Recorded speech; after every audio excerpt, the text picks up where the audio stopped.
everybody, to the preliminary revenue collection results announcement. We are so excited you are here. We can't wait to share the outcomes of a year defined by focus, resilience, and professionalism. Please enjoy yourselves. Now, let me hand over to my co-presenters to get this special event underway.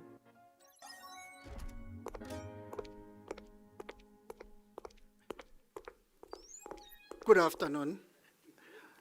My name is Piti Sibego. Thank you very much, co-host. I'll be driving the program with my co-host. If I may ask all of you just to stand up so that we could start with our national anthem. Thank you.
Thank you. You may be seated.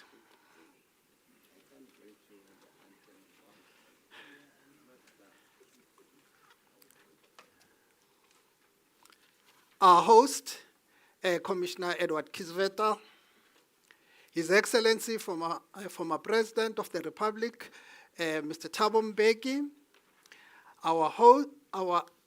His Excellency, former President Kgalema Motlanthe, Minister of Finance, Honorable Mr. Enoch Kotongwane, former Speaker of the NOCP, and our former Foreign Minister, Honorable Dr. Naledi Pandor, Honorable Chairpersons of Portfolio Committees, Heads of Chapter 9 Institution, Governor of the Reserve Bank, I see, he's coming through just now, members of the Judiciary, Director General of the National Treasury, Dr. Duncan Peterse, Director General of Home Affairs, Mr. Tommy Makonde, former Head of ATAF, Mr. Logan Ward, our stalwart, Mama Sophie de Brain, SARS leadership, ladies and gentlemen, all protocol observed, a warm welcome to all of you. It gives me great pleasure on behalf of the Commissioner for SARS and the entire SARS family to extend our warm and heartfelt welcome to all of you. We're deeply honored by your esteemed presence at this SARS revenue announcement. We would like to sincerely thank you for taking time out of your demanding schedule to join us this afternoon.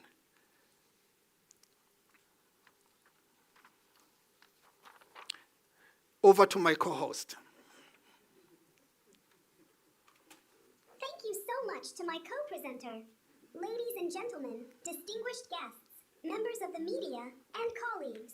I may be powered by AI algorithms, but today is about something far more human: trust, responsibility, and impact. It is now my pleasure, as your digital host, to introduce a very human leader. Please help me welcome the Commissioner of SARS, Mr. Edward Kieswetter.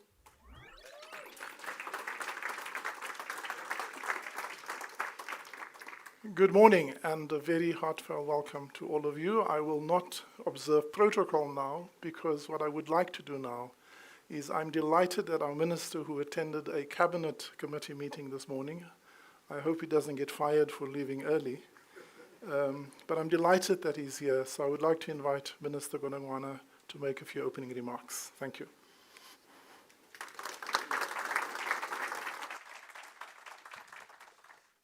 Good afternoon, our host, Commissioner, His Excellency, former President Thabo Mbeki, and His Excellency, former President Kgalema Motlanthe, former Minister of Foreign Affairs, Dr. Pandor, Director General of National Treasury, Dr. Peters, I don't know, I've not seen it. Other senior government officials that are here. I've seen Rudy from the presidency, SARS leadership, distinguished guests, ladies and gentlemen. It is with profound sense of responsibility and pride that I join you today at this significant gathering. Commissioner Kieswetter will be presenting the 2025-26 financial preliminary revenue results.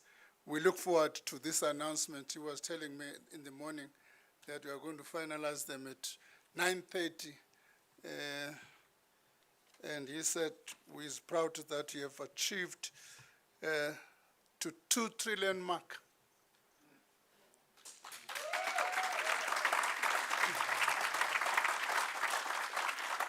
And then the key to meeting the material needs of South Africans lies in fostering a sustained economic growth that drives job creation and reduces dependence on social grants. While this long-term goal remains essential, the reality is that for now, the country still faces significant debt to GDP, albeit stabilizing alongside a growing demand for financial resources. We've got to emphasize, it's beginning to decline in 26-27. Debt service costs are also beginning to decline. And as a result, we're getting the benefits of those declining debt service costs in the adjustment estimate that we tabled in the beginning of the year. It reflecting those savings, about 4 billion rand was savings from the debt service cost. So managing the delicate balance between government revenue and expenditure is an ongoing challenge, especially these resources are limited and demands keep rising. When I think of this demand keeping rising, the petrol price has increased. And as South Africans always would say, we need to cushion that. And there's nothing on the revenue envelope. We took a quantum leap with DG and said, how are we going to fund this thing? We took a quantum leap and said, we will take a risk and make a 303 rand for April. Mind you, that's for April. While we are figuring out what are we going to fund, how much are we going to do, and where are we going to, we'll figure it out as we move along. The priority is avoid excessive borrowing, as increasing debt levels relative to GDP, which could undermine economic stability and future growth prospects. Striking this balance requires careful fiscal discipline and strategic choices that support economic expansion while maintaining a responsible public finances, ensuring South Africans can gradually move towards a more self-sufficient and resilient economy. If I again digress and talk to President Mbeki, I had the opportunity of reading the Ready to Govern.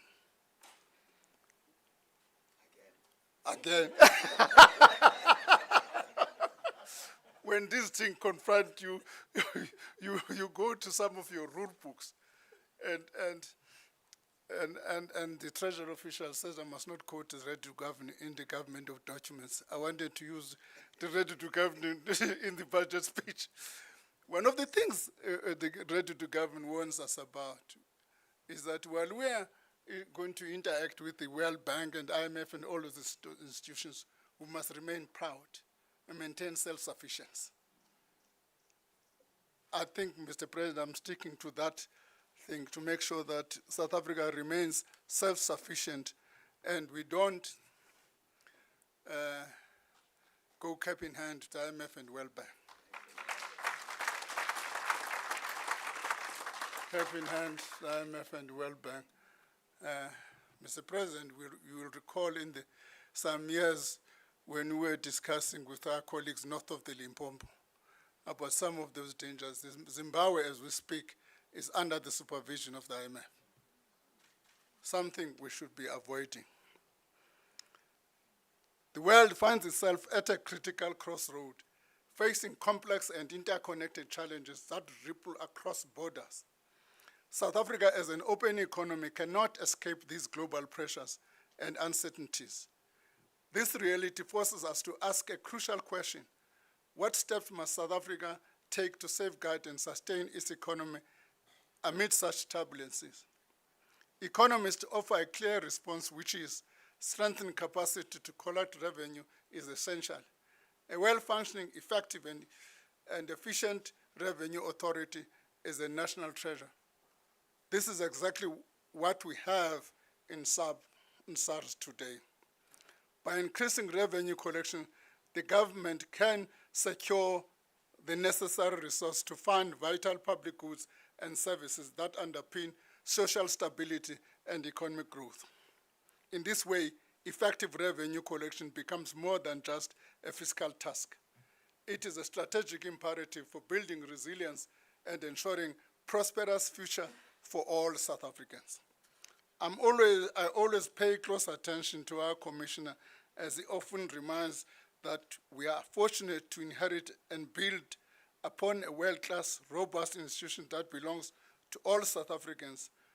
For a brief period, this was not the case. Commissioner's words underscore the pride and responsibility we share in maintaining and strengthening SARS. When it became clear that the forces of regression and state capture had inflicted profound damage on the institutions of our government, the President of South Africa, Honorable Cyril Ramaphosa, issued a powerful and deeply moving call to action. The President appealed specifically to all South Africans who had witnessed firsthand the damage wrought by years of corruption, the crippling of SARS, the weakening of law enforcement, the undermining of the judiciary, and the erosion of the state institution. By the way, what we hear and see in the Madlanga Commission is a reflection of that past.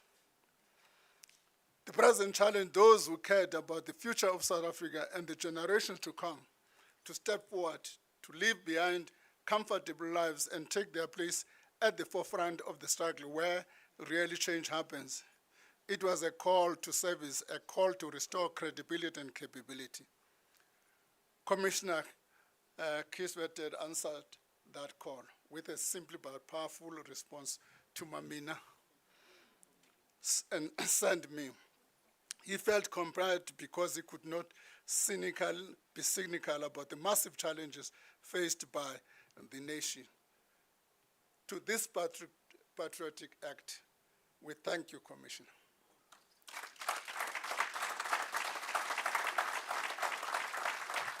And those of us who are witness to what kind of SARS you inherited, you've done a tremendous job. And you have made SARS quite an impressive institution and excelled even on technology. Very few government institutions have got the technology like this one. I don't know, maybe there's some gurus in trust. I don't trust you. I don't know who are these people behind you who have made this institution a tech institution as it is. Even yesterday, I got a WhatsApp that's reminding me that I must update my tax details.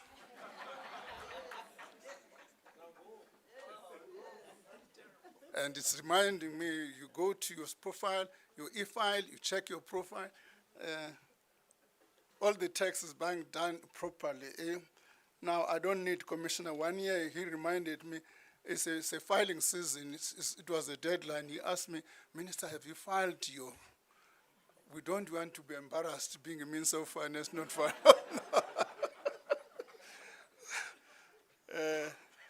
I filed one time. I was discussing some tax with him and fighting, and Commissioner says, Minister, let's have this understanding.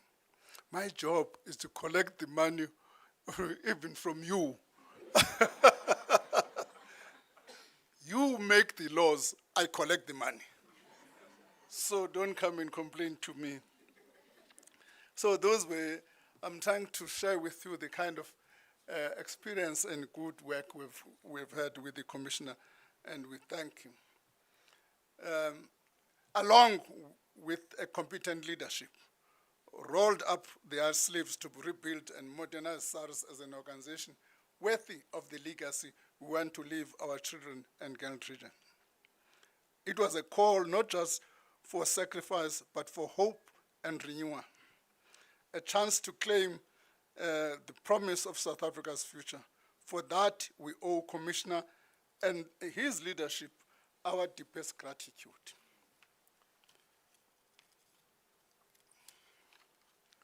To all SARS employees, which you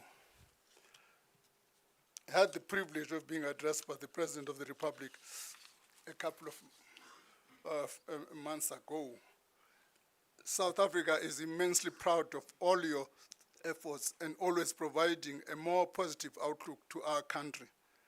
Beyond the numbers, your commitment sends a powerful message of hope and progress, inspiring confidence in the future of South Africa.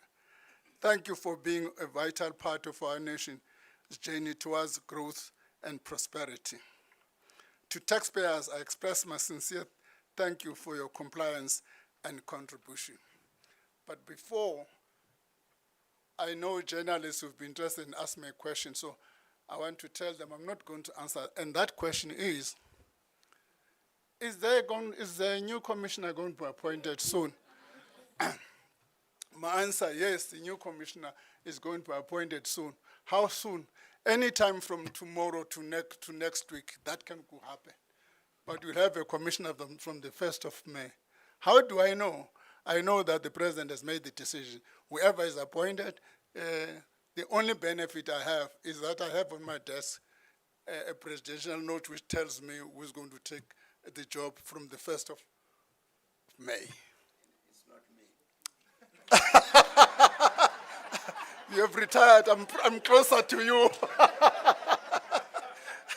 I'm closer to you. So there's this notion, people panicking. Is there that work is done, is being handled properly, is going to happen. What is left now is for the president to make an announcement. I thank you.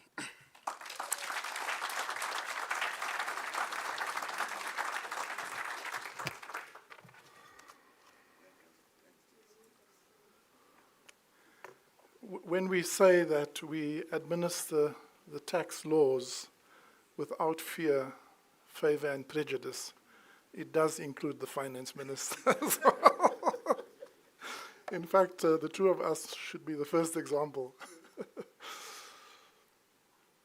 Let me again just observe and reflect my sincere appreciation to our special guests today, former President Thabo Mbeki, also founder of the Thabo Mbeki Foundation, former President Kgalema Motlanthe, and founder of the Kgalema Motlanthe Foundation, our own Minister of Finance, Enoch Godongwana, former Minister Naledi Pandor, and Chair of the Mandela Foundation. Wonderful to have you here. The heads of Chapter 9 institutions, the chairpersons of our Portfolio Committee. Lovely to have you here.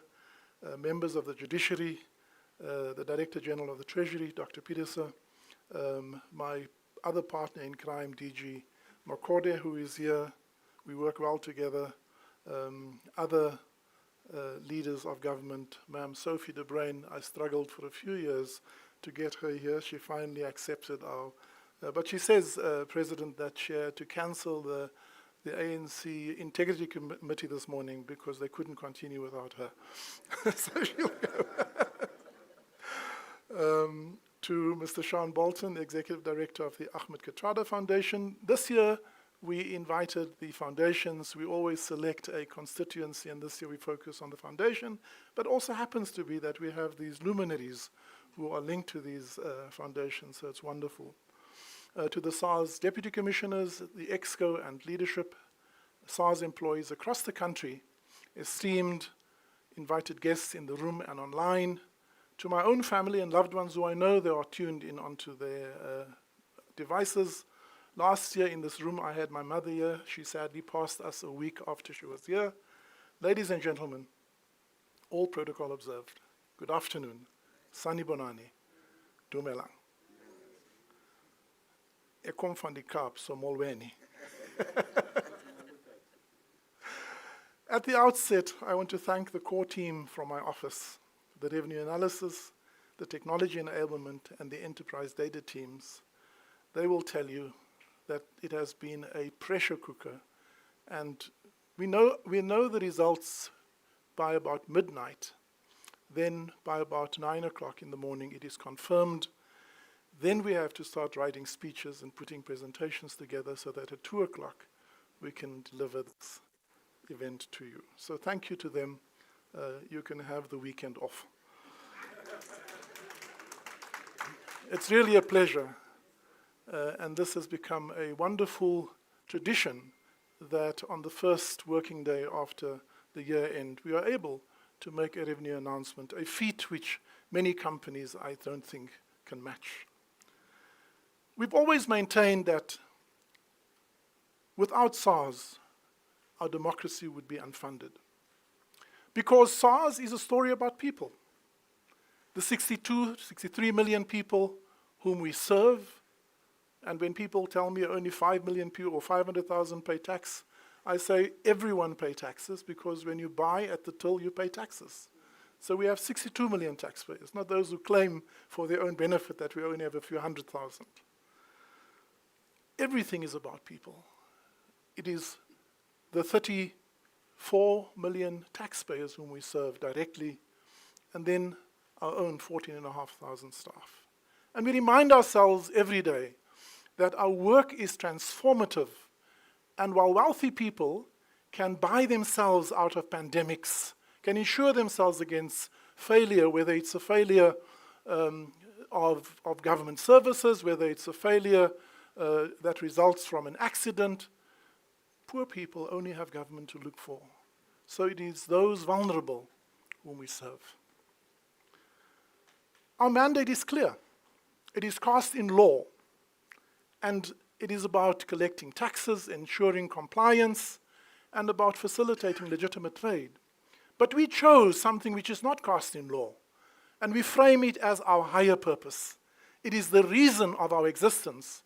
And this, for us, is unequivocally that our work enables government to build a capable state that fosters sustainable economic growth and social development, ultimately serving the well-being of South Africans. And let me tell you, I'm a boy from the township, so when I become frustrated and moeg and feel I want to throw in the towel, these are the faces of the gogo, the young mother, the little boy and girl in the township who can go to school, that inspires us to continue.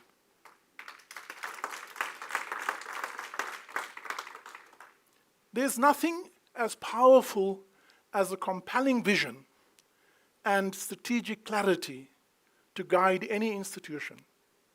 And so I show that with you. You can read it at your own leisure. That's our strategic playbook.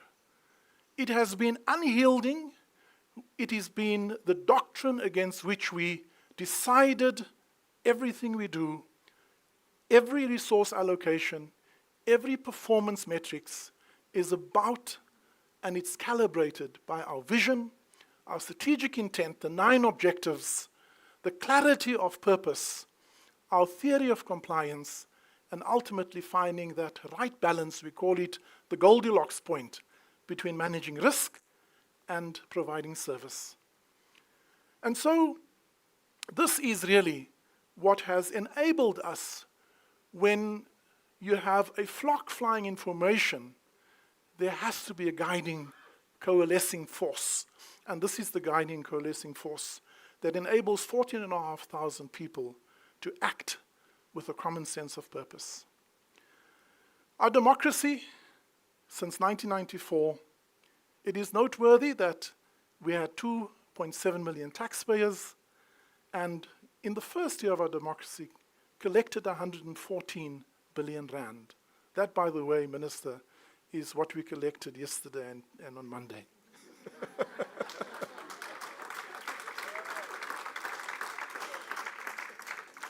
And we served 34.8 million taxpayers against the 2.7 million that was registered. And in over 32 years, SARS has collected 25 trillion rand in tax revenues at a compounded rate of 9.7%, faster than economic growth. This demonstrates that a well-functioning tax and revenue authority is one of our proudest achievements of our democracy. We can hold our head proudly amongst our international peers. Ladies and gentlemen, since this is my final results announcement before I hand over the baton to my successor at the end of this month, today's announcement will cover 3 sections. Firstly, I will share with you the results of the 2025-26 financial year. I will then provide a high-level review of the 7 years of my term as SARS Commissioner. And thirdly, I will share with you some exciting news about the journey of SARS Modernization 3.0, which is already well underway. But before I do that, one of the groups we also wanted to call out today were some of our oldest taxpayers. Every year we show appreciation. So this year, to Dorothea Cruz, who is 102 years and fully compliant taxpayer. Thank you. To our longest serving taxpayers, more than 50 years. Some of you were in exile, so you didn't work that long, sir. Or in jail, yeah. But to Ndlal Rabilal, to Peter Francis Fife, to Chris Chetty, and to Vinayagam Naguran, these are some of the taxpayers who've been on our register for more than 50 years, and they will get from us a certificate of appreciation, because who are we without taxpayers? And so we must show appreciation, not take for granted the money we collect. Before I announce the results, which I'm sure is the only thing you came for, I would like to then just share something. The minister let the cat out of the bag a little bit. In recent February budget announcement, the Minister of Finance increased the revenue estimate to 2 trillion, over 2 trillion, to 2,006 trillion rand, which was 21.3 billion higher than the original estimate a year earlier. In the current economic environment, we knew this was always going to be a daunting challenge. I'm therefore extremely proud to share that at 3 o'clock yesterday, we watch the counters, we watch every taxpayer, every rand, every cent. We make a phone call when we think you're sitting on your lap, and we remind you that we must pay before midnight. So at 3 o'clock, I had the pleasure of refreshing our engine, and we crossed the threshold of 2 trillion. So we thought, how do we celebrate the special moment? And we said, we'll make a few little gifts. And then my chief of staff panicked, and she said, what if we don't make it? So I said, well, if we don't make it, we'll hand it over to the next commissioner, because they'll make it next year. At least it won't be fruitless and wasteful expenditure. So I can now share with you, Minister, that I'll drink my water out of this cup, which is SARS 2 trillion.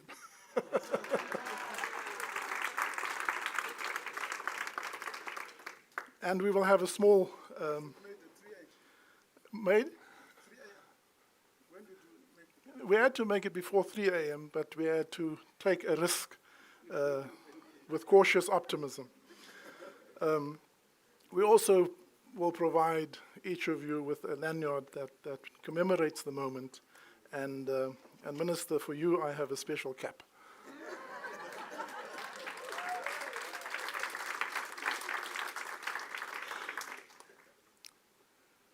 So we refresh every 10 minutes.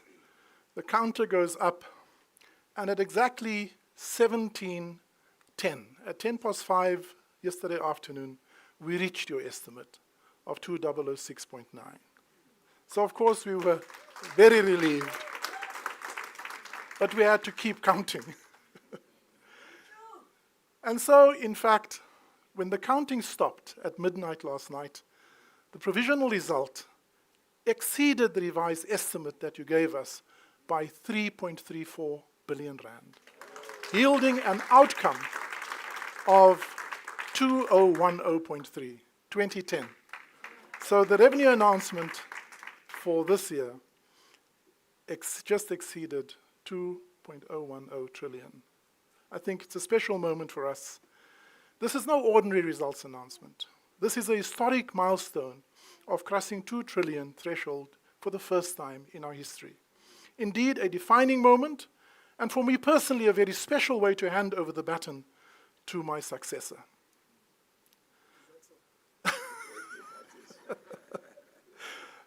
I can now go in peace. This is 155 billion rand more than what we collected a year ago.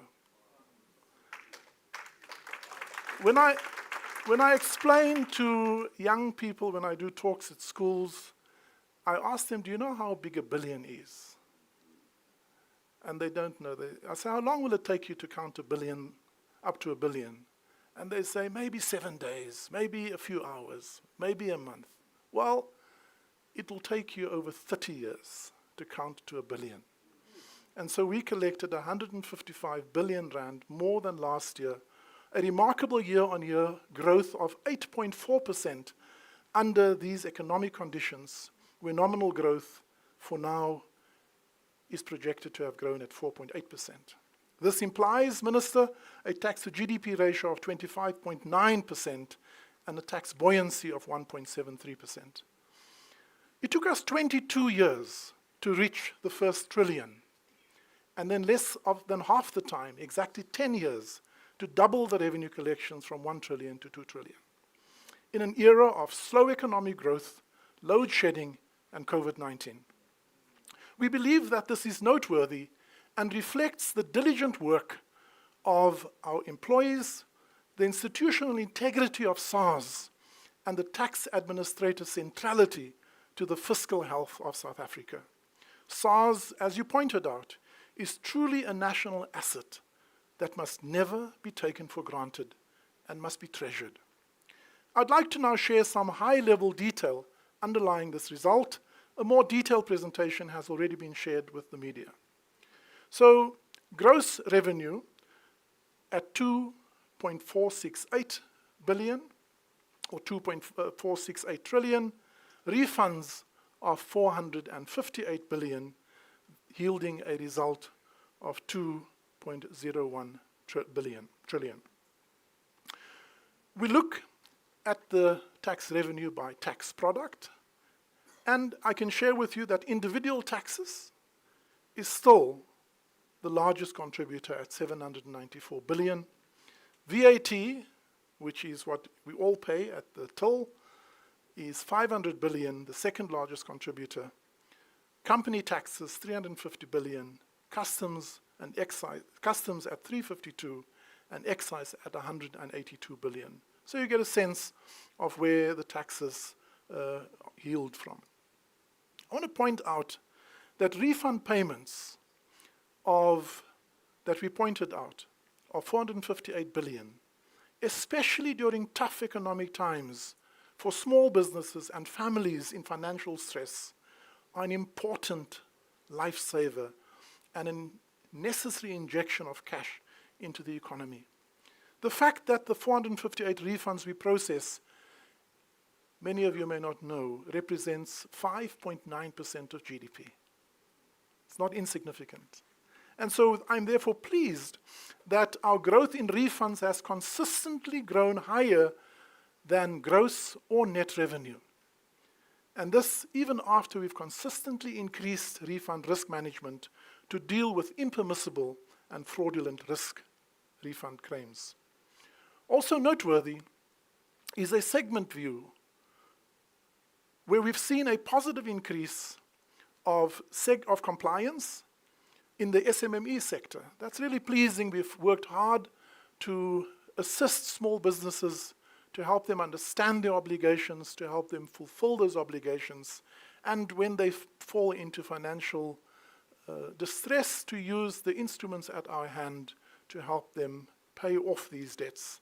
And so it was pleasing that we have seen a significant increase in the compliance of the SMME. Government is at almost 80% compliance, and large and international businesses at 88.6%. And our focus on broadening the tax base has also seen registration compliance now approaching 90%. That therefore gives you the revenue by segment. As you see on the screen, 573 from large corporates, 570 billion from the SMMEs, 31 from high wealth individuals, and from government, 259 billion. If we look at revenue by sector, you can see that the financial services sector is still the biggest contributor. The second contributor is actually across all sectors, 569 billion that comes from customs and excise, therefore largely import taxes and consumption taxes, except for domestic VAT. Government is included in the community and social services at about 2.25 trillion, and then you can see down the line. I thought it would be important to just point out that mining, because mining is often credited with the superior revenue growth, has actually, even though it has grown by 112%, the contribution went from about 12.5 to 25 billion, which is net of 81 billion of refunds, suggesting hopefully some investment into capital, because capital investments is then offset for VAT. And so we actually see that the significant portion of growth is from the financial sector as well as from the compliance effort of SARS. So let me turn, therefore, to our compliance revenue.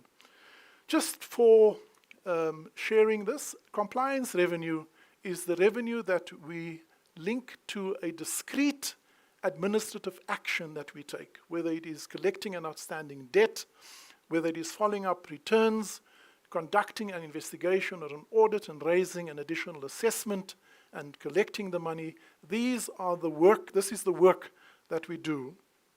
And this year, that contribution is 316 billion, or just over 15% of the total revenue that we collected. The impressive contribution from revenue collection, from revenue leakage prevention of 103 billion, is directly linked to the deployment of our risk engine, our AI models that we build, that allows us to detect a return and to highlight it for potential risk, and almost always for an impermissible or fraudulent refund.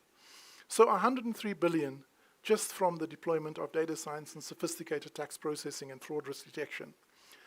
I have to point out, though, that it is the same technology that allows us to give a world-class service. And for example, we have been able to disintermediate the need for almost 6 million taxpayers to submit a return, because we do the return on their behalf using these models and third-party data sources. We are able to provide them with an assessment outcome without them having to do anything. And for those who do choose to submit a return, they receive their assessment outcome in under 5 seconds. That is world-class. And in that under 5 seconds, it does all of these risk detection to prevent the just more than 1 million returns for further risk review. And we do all of this and are still able to pay out most refunds with relatively low risk in under 72 hours.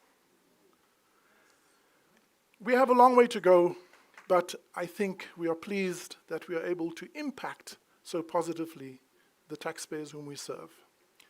Our debt and revenue recovery program had high public interest around Budget 3.0, and the Minister heeded our plea, gave us a bit of extra money, and I'm happy to report that that has yielded a result of 111 billion rand.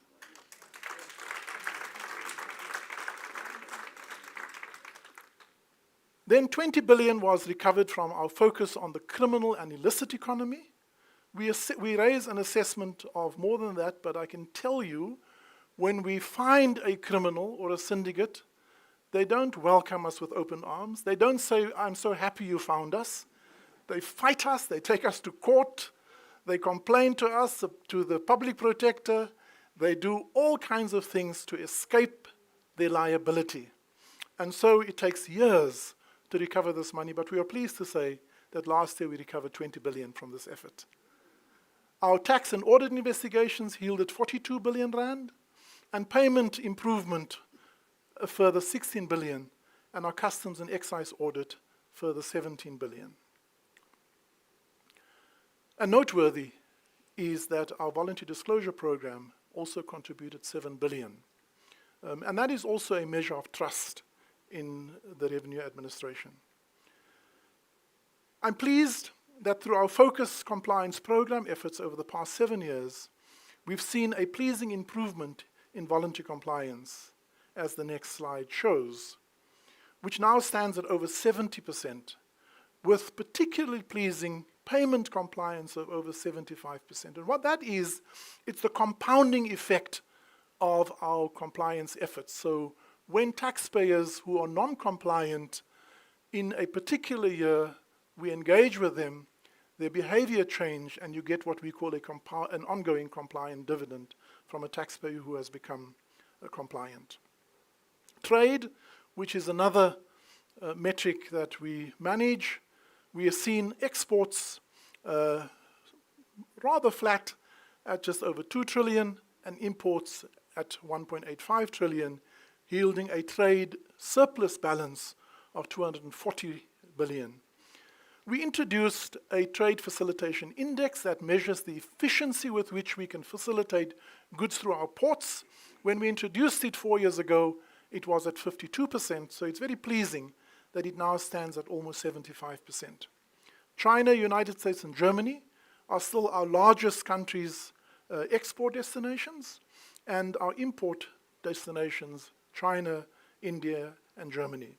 The United States have dropped a little bit there, but you can see that Germany, India, China, are still very key trading partners of South Africa.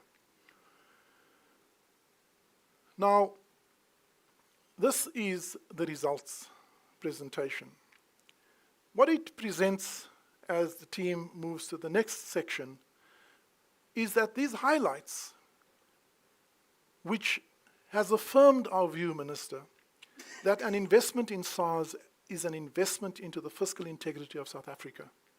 Whilst revenue recovery this year was tough due to more complex composition of debt and taxpayers being in significant financial distress, the 316 billion rand from this compliance program, the combined effort of the endowment effect of improved payment compliance and the broadening of our tax base will give you the confidence to limit future burden of higher taxes on taxpayers. And this is our commitment to do this and to help manage the load in a significantly more equitable way. I now turn to the second section, which is reflecting on the past 7 years. I'm going to go give you an overview, then give you the highlights of each year. We frame the story as a story of renewal, rebuilding integrity, capability, and importantly, public trust, which was at 48% in 2019 and now stands at over 75%. Stepping into this role on the 1st of May 2019, I knew that a daunting task lay ahead. Yet the Tumamina call to serve demanded nothing less than commitment to public service excellence, unquestionable integrity, and irreproachability in how we worked.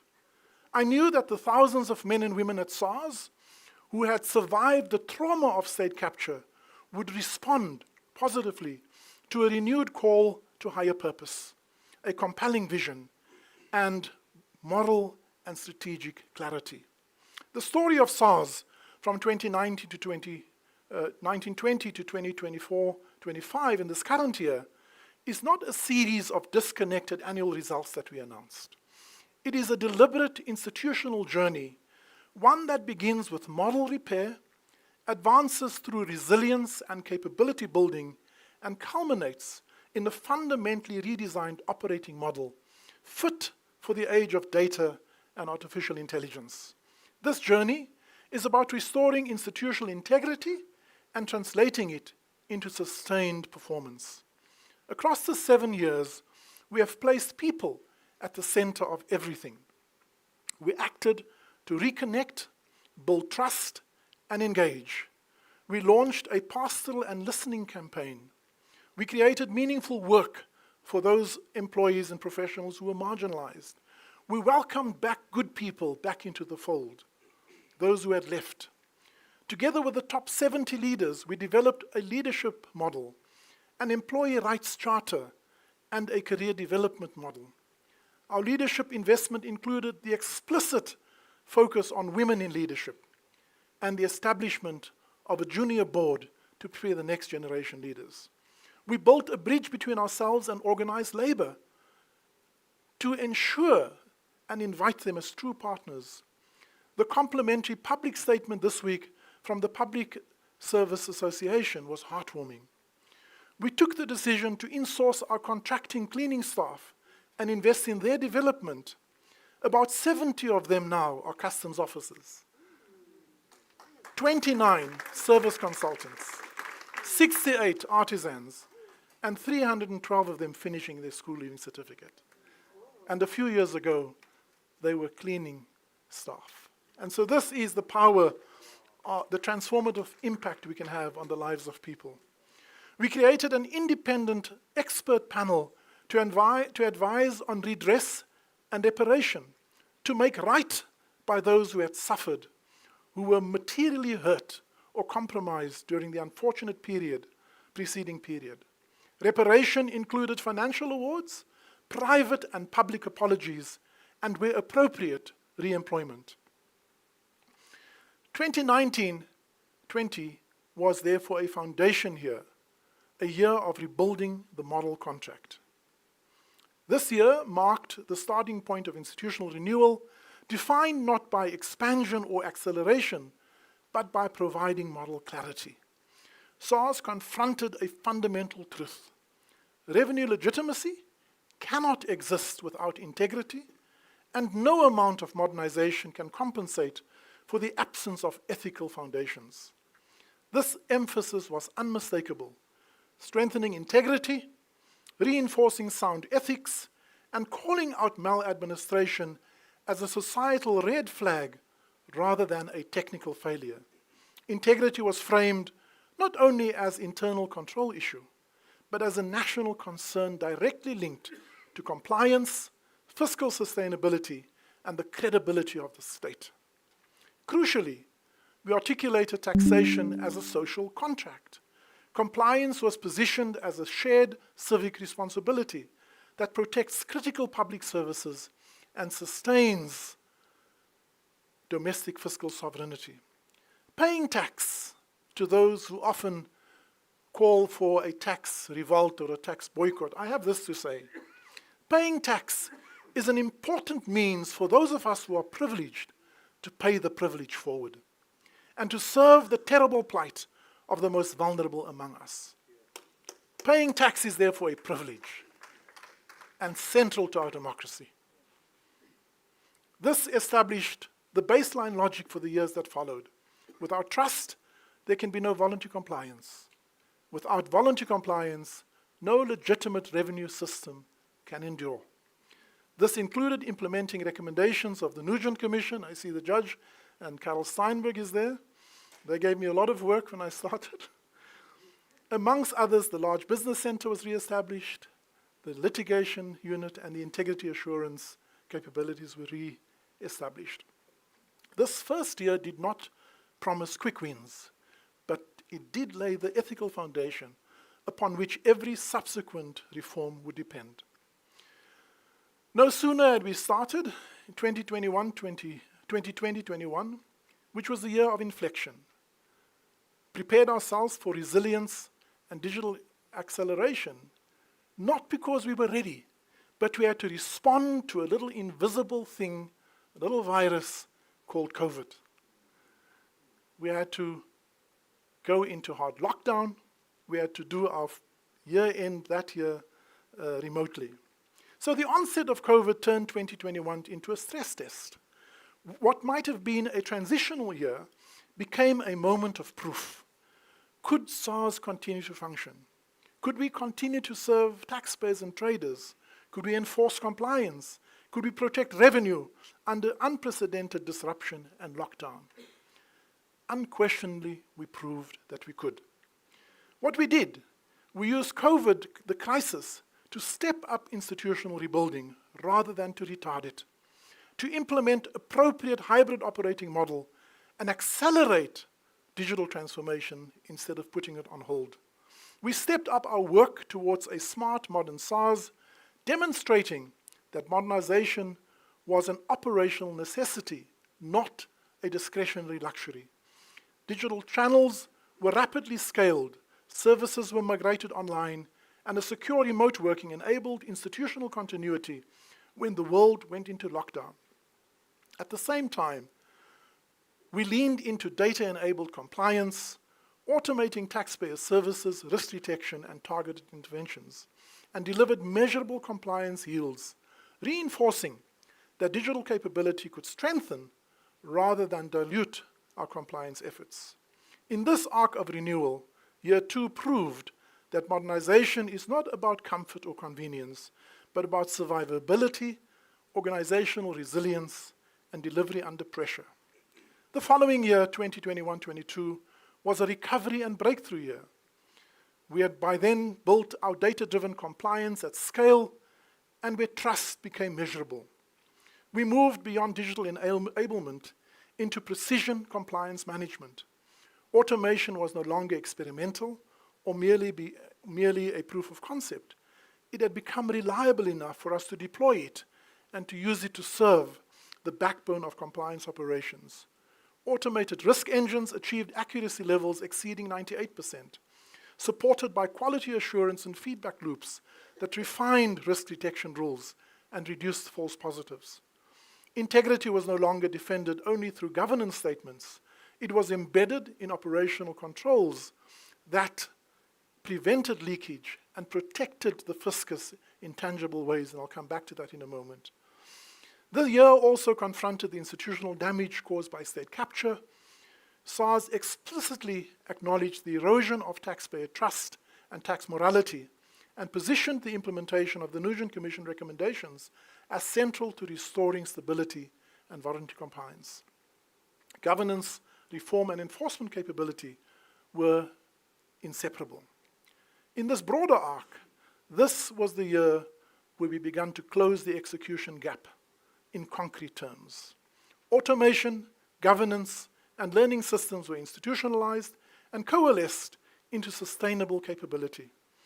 Institutionalization meant we were no longer dependent on individual heroics or isolated projects, but on the systemic rebirth of a modern SARS. And this was intentional. In 2022-23, we had a year of stabilization. The prospect of Vision 2024 came into view as something within our grasp. The year marked a visible turning point. SARS no longer described reform as something underway, but as investment in with the capability of bearing fruit. Progress towards this vision, which was a smart modern SARS with unquestionable integrity, an institution that could be admired and trusted, asserted confidence that even amid a difficult macroeconomic environment, institutional rebuilding was reflected in improved internal stability, strengthened capability, and the restoration, importantly, of public confidence. We reaffirmed the breadth of our mandate, revenue collection alongside trade facilitation, and the protection of the domestic economy's integrity. Performance outcomes were described in very positive terms despite external constraints, reinforcing the link between institutional strength and sustainable delivery resilience. In this phase, the year presented stabilization. Reform had crossed a threshold from promise to proof. In the 2023-24 year was a year of maturity in domestic resource mobilization and governance. The narrative in this year expanded beyond SARS as an organization, but as a pillar of our democracy. Domestic resource mobilization was elevated as an engine of sovereignty and the practical expression of the social contract between state and citizen, which is why the minister said earlier on, South Africa does not have to go cap in hand to the institution to borrow money, because we have a revenue authority that provides about 90% of the resources we need. Our framing, therefore, 30 years of democracy enabled through domestic resource mobilization positions SARS not merely as a revenue collector, but as an enabler of democratic capability. And without this ability, our democracy would be unfunded. This was paired with a clear signal of ongoing commitment to governance, excellence, and stakeholder expectations. Internally, our execution discipline began to mature. Strategy was no longer expressed only through plans, but through management systems, including the discipline of objectives and key results, we call it our OKR system, and reform shifted from a list of initiatives to institutional habit. And our strategic intent became entrenched in the language of every employee and converted into the delivery of results. This became the essential mechanism for narrowing the execution gap at enterprise scale. We then moved 24-25, a year where we substantively put leadership succession in place, preparing for transition, and ushered in an era of an AI-based operating model. We knew that this was not only a technology upgrade, but an organizational transformation that would disrupt our work and test our model resolve and integrity like never before. We explicitly and intentionally stepped into the age of AI and the redesign of our operating model itself. We could not just add on AI, we had to reconceptualize our operating model. With targeted additional resourcing, we positioned data science, machine learning, advanced analytics, and skilled personnel as an integrated compliance management capability. Modernization was described as collaborative and systemic, spanning national and regional partners.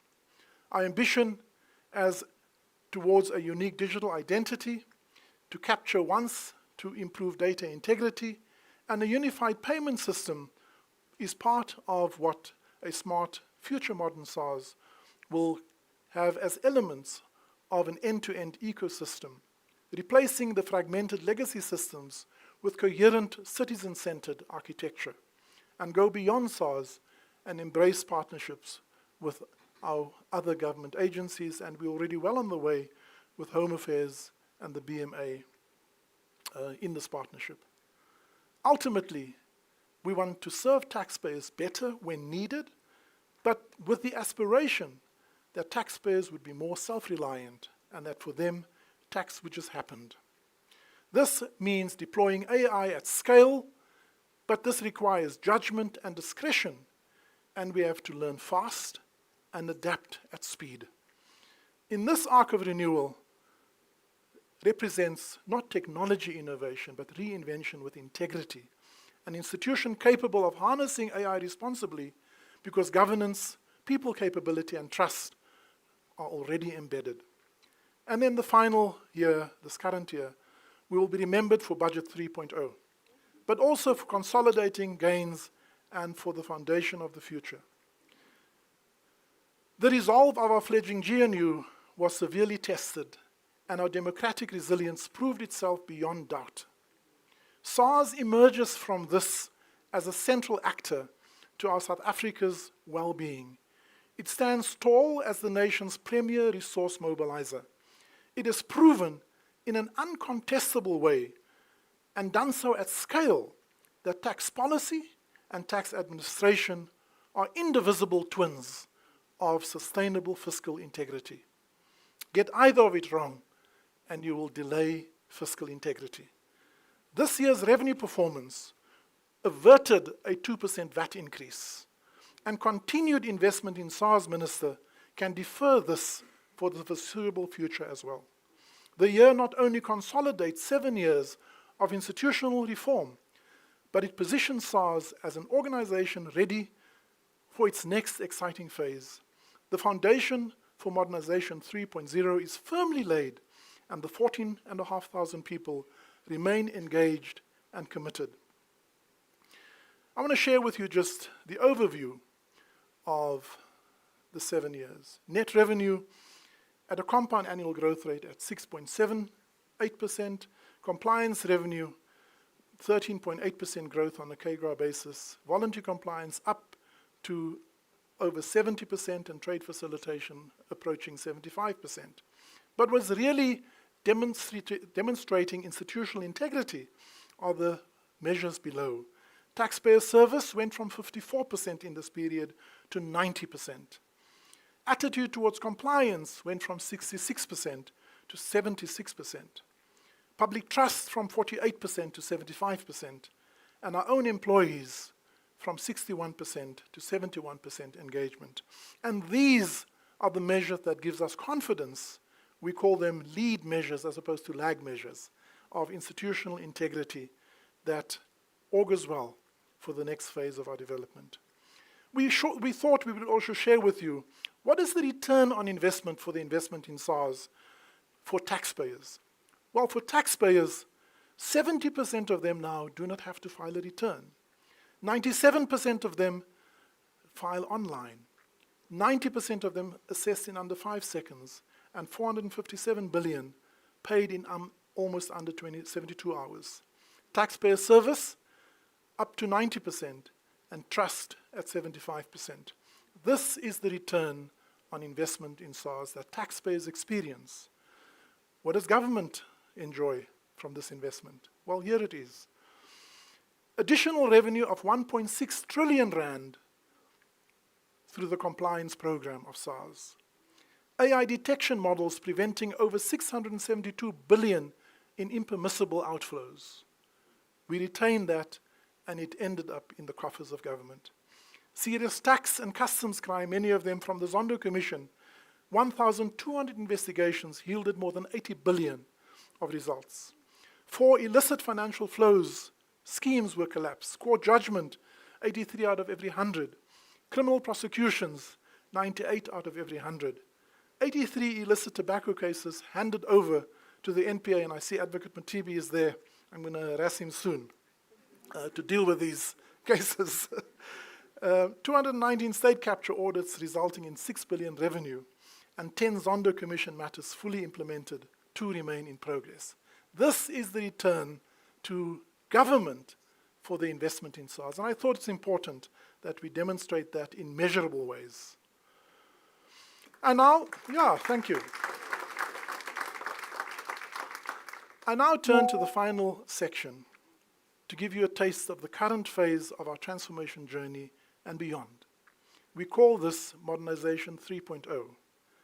And because I have spoken for a while, I'm going to prepare for you firstly a few introductory thoughts and then immerse you in a future experience.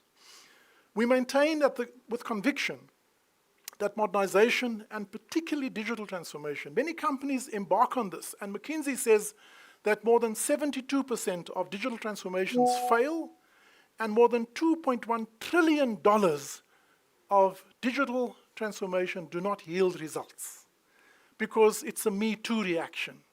And so it's important that when we embark on digital transformation, you do so with a clear purpose and a strategic intent with unambiguous clarity. This is important, and this is what guided us. So when we talk about a modernized SARS, we also have to acknowledge that we are now moving into the age of artificial intelligence. And in fact, not just artificial intelligence, we have generative AI or agentic AI, and very soon, artificial general intelligence. What does this mean for our work? What does it mean for our workforce? And this is not an add-on, but in fact, we have to learn to coexist with this technology. Your future worker, co-worker, will not be a human being. It will be an AI agent. And we've taken our staff along, we've taken our unions along so that they need not be scared because we are investing in them. We have deployed agentic licenses to all of them to play around with it, to become familiar with it, and we build the guardrails for the ethical deployment thereof. And so digitalization must always serve the interest and the well-being of people. This is even more important in the age of generative and agentic AI, when our employees must adapt to a future where their co-workers will be an AI agent. And so, Minister, to your earlier question, this is not a technology exercise. This is a leadership exercise. The technology agents build what leadership dreams about. So, and I say that with immense pride in the team that works with us. So we envisage a smart digital platform that is embedded in data science, in AI, and enabling technologies that will yield 6 very measurable outcomes. If we succeed, we will have improved voluntary compliance. We will have enhanced taxpayer experience.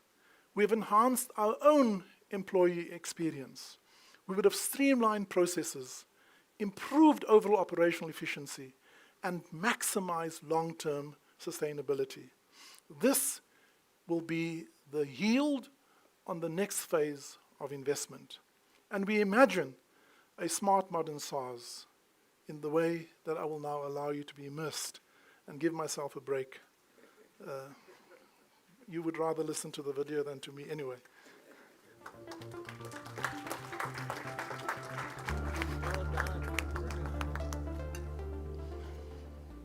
When we have delivered these 8 modules, what would it feel like? Well, taxpayers and their nominated representatives in the future will be allocated a unique digital identity through which they will have access after being identified primarily through biometric and 2-factor authentication to strengthen transaction integrity and enable data capture only once. And once verified, they will have access to a comprehensive view of their tax account, to the registered products, not only to view it, to update it, to confirm, but also to ensure that they can attend to the compliance status, conduct queries on their accounts, and fulfill any compliance and payment obligation in a more self-reliant and efficient manner. Similarly, to enhance taxpayer service, our employees, appropriately skilled and professional, will be empowered to view a comprehensive account of a taxpayer, putting all the various pieces or tax products together and create a comprehensive view. And through this, they will similarly be empowered to resolve any query by the taxpayer, progress or resolve any outstanding matter on behalf of the taxpayer. SARS will also leverage and partner with the South African Reserve Bank on the project to build a cost-effective instant payment system that is intended to increase financial inclusion, reduce cash in circulation, and strengthen the overall integrity of the national payment system. The intelligent case management system, which is central to the strategic intent of voluntary compliance, the automation of future routine tasks, and the use of big data, and the deployment of agentic AI, overall the enhancement of productivity management and taxpayer service. While doing this shift from a declaration-based to a real-time risk profiling and case selection system that requires an entity-based compliance model to be embedded in the administration platform. This phase of modernization will also incorporate the addition of minor taxes, as well as a focus on the modernization of our VAT administration to connect SARS across the value chain to every point of sale, with the ambition to eventually auto-assess VAT. SARS will also work with the Border Management Authority and other agencies to focus on the modernization of customs and excise on a scope that includes both the physical as well as the technology infrastructure at our ports of entry.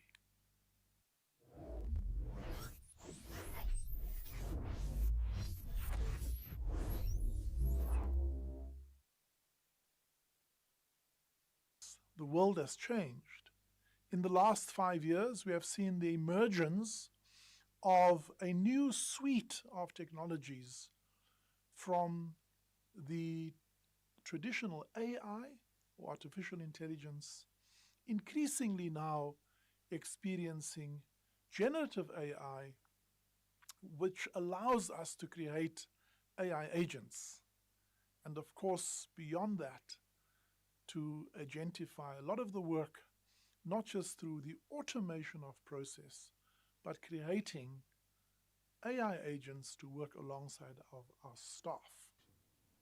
As part of our SARS Modernization 3.0 vision, we're making it easier for taxpayers to get help from SARS, no matter how you choose to reach us.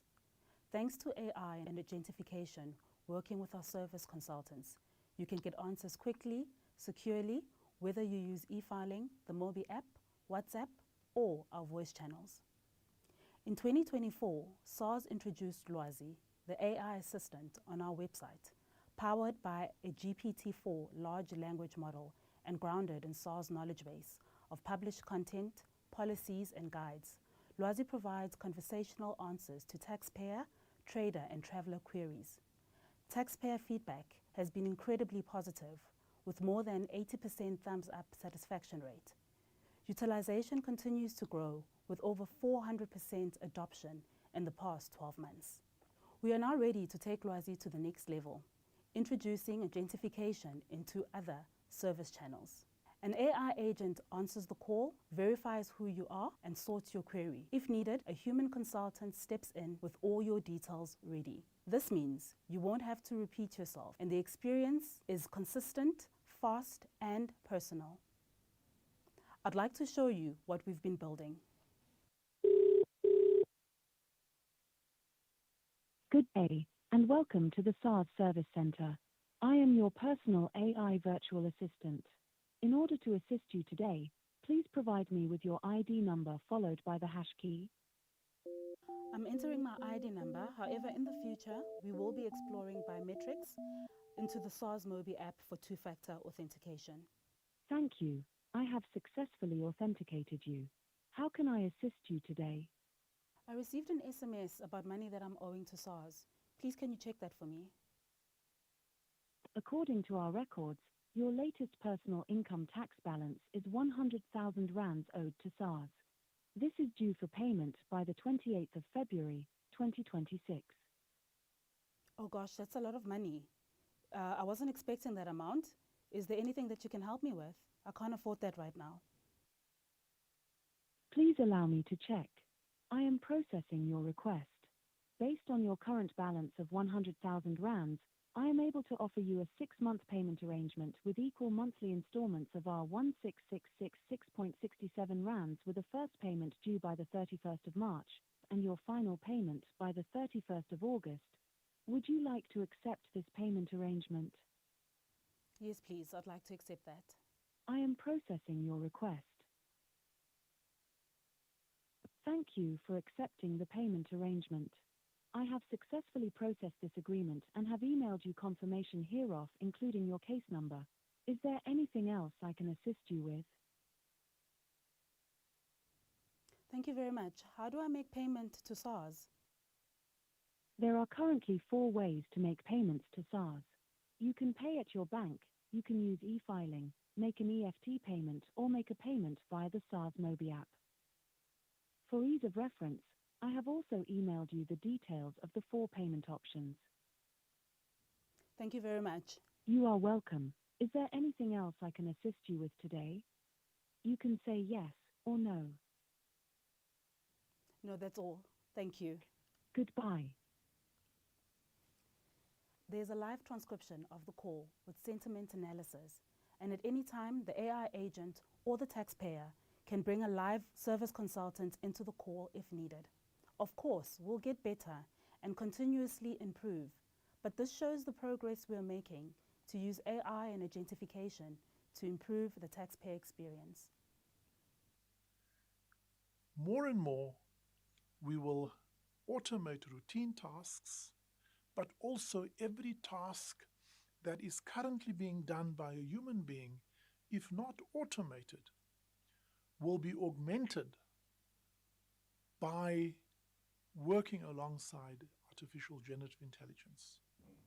Each year, SARS processes more than 1 million tax verification cases. Many of these depend on our ability to manually analyze supporting data and documents. AI agents and machine learning models offer incredible potential, and we have already completed several proofs of concept to demonstrate the success of this technology. AI, working together with our auditors, can help take care of the routine and mundane work so our people can focus on valuable and more complex areas. Most recently, we implemented an AI agent able to complete tax verifications end-to-end for specific risks. This entailed an AI agent that successfully received documents submitted by the taxpayer, then accurately identified and classified the relevant support material needed to finalize the case. The AI agent then extracted relevant content and proceeded to validate this data against internal and external data sources. This AI agent could then recommend the relevant course of action to fully automate the outcome or bring the human verifier in the loop. We evaluated a full year's worth of these cases using the AI agent. What we found incredibly encouraging, in more than 87% of the cases, the AI agent complemented and agreed with the findings of the SARS verification and audit officials. And where there were differences, we found several opportunities to further refine and improve our initial successes. We are in the process of scaling these early successes. We are also building the agentification capability to tackle more complicated cases that require advanced reasoning and decision-making. This is fully aligned to our goals to create an agile and engaged AI-empowered workforce, improve taxpayer compliance while simultaneously accelerating service levels to improve the taxpayer's experience. And in the last, the modernization of our customs and excise administration, integrating that into the tax administration platform, and alongside that, accelerate the modernization of both our physical and technology infrastructure at the ports of entry, and in this regard, work with the other agencies who also help protect and facilitate goods and passengers across our ports of entry. No one wants to see trade grinding to a halt due to congestion at border crossings. At SARS, we envisage a radically improved experience for traders, one that is fast, seamless, and secure. As Simon approaches the port in his truck, he comes to a controlled stop at the smart border post. The first automated step, a camera scans the number plate, instantly verifying the vehicle's identity. This check confirms all necessary permissions for the cargo and passengers, and flags any potential risks requiring intervention at the border. Next, the smart seal on the container is scanned. The system matches the seal to the truck, the declaration, and the manifest, confirming whether export permissions has been granted. The third check uses biometric authentication. A camera validates the driver's identity, ensuring their passport permissions are in order and authorizing them to cross the border. Finally, a non-intrusive scan of the entire vehicle is performed. This advanced screening looks for stowaways, contraband, or hidden compartments that could threaten national security. With all permissions granted and no new risks detected, Simon is clear to proceed. Simon watches as the automated signal changes from red to green. He also receives immediate confirmation on his mobile device. Back in Johannesburg, Thabo, the logistics manager, receives confirmation that the truck has crossed the border without delay, demonstrating real-time visibility across the supply chain. For Simon, the smart border is a source of pride, proof of a modern system that works. On the other side, the export declaration becomes the foundation for the import declaration into the neighboring country. Through the international single window and regional cooperation, many redundant processes are eliminated, creating a seamless cross-border journey. The Smart Seal stays on the container until Simon reaches his destination, preventing tampering, potential round-tripping, and ensuring security throughout the journey. After days on the road, Simon arrives at the hospital in Mozambique to deliver vital cargo. A safe, smooth, and uninterrupted trip. This efficient process stands in stark contrast to the frustrating delays of the past, driving regional economic growth and cooperation. That's what we mean when we talk about a smart modern SARS. Ultimately, to make tax just happen.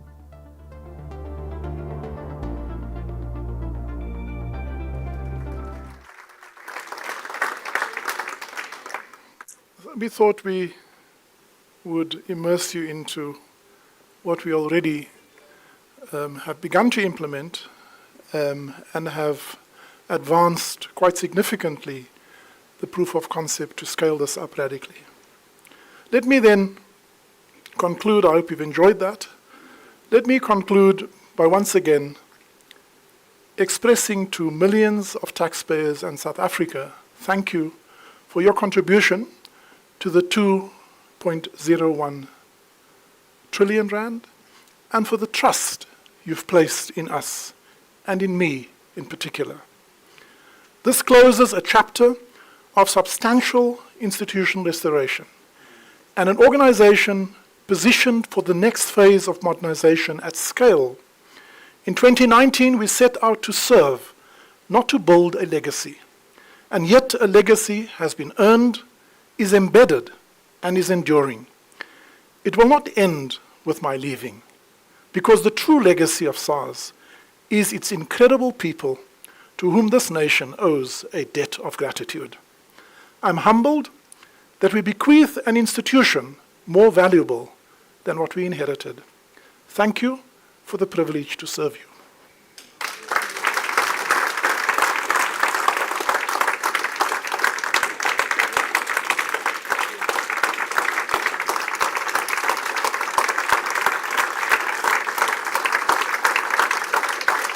Thank you.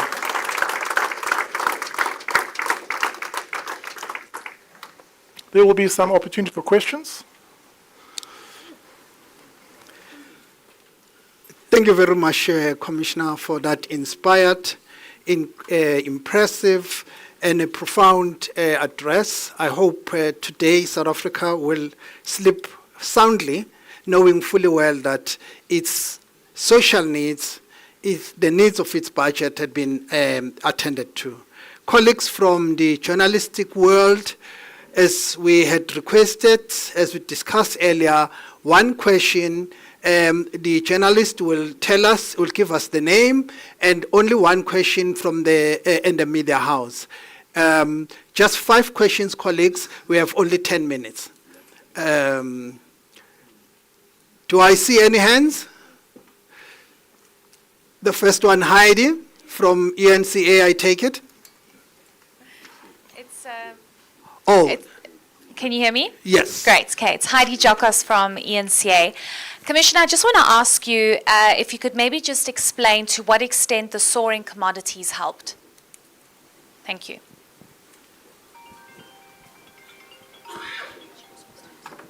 Thank you. Second question. Second. Ntokozo Khumalo from Newsroom Africa. Plans now that the 7-year term is over, what will you be doing with your time, Commissioner? I don't even know yet. Sleep late on the 1st of May, I guess.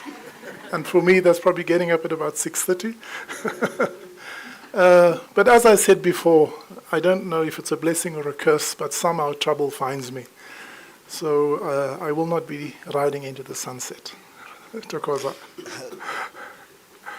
Good afternoon, Commissioner Katlego here from the SABC. I just wanted to know, in terms of the geopolitics, what has been happening in Iran, how has that affected the work of SARS in terms of tax collection, looking at the import and export tax? Thank you.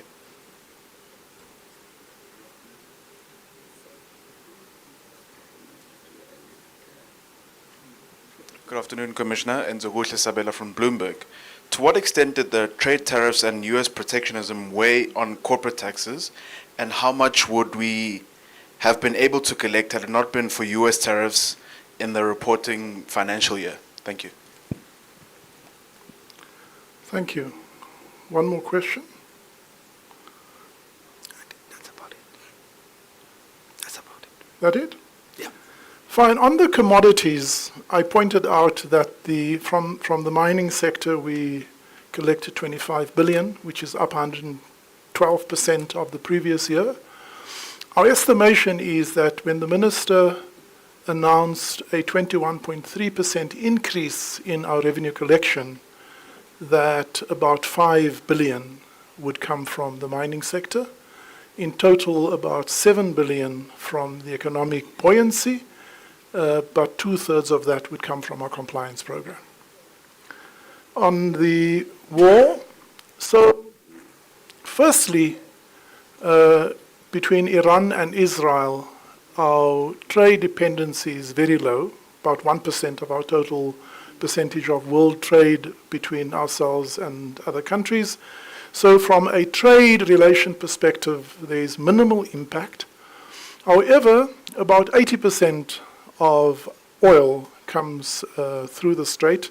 We believe that the increase in fuel prices will start kicking in as from today, and I think the minister has wisely decided to give a relief for 1 month. Minister, we have given 50% of the funding of that 1 month to you by collecting 3.5 billion rand more.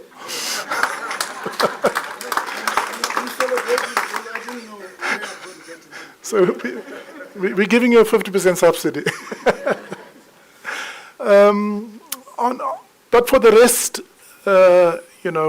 we all have our personal views on the view, but from a revenue collectors, we do our work, we keep our head low, and we do what we need to do.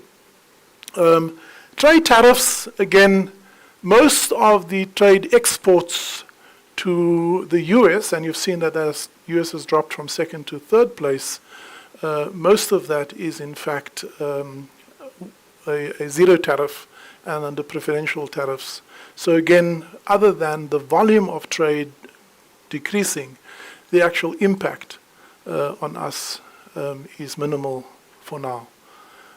Exports, again, we have seen that there's an extension of the AGOA, so the direct impact of that is still not immediately impact on us as a country. I think that's the questions. Thank you. Over to you. Thank you very much, Commissioner.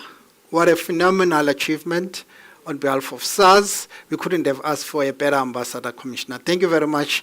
Colleagues, the session has come to an end. I would ask that we allow the distinguished guests to go first, and then we'll follow after them. Thank you very much, Commissioner. The meeting is stand adjourned.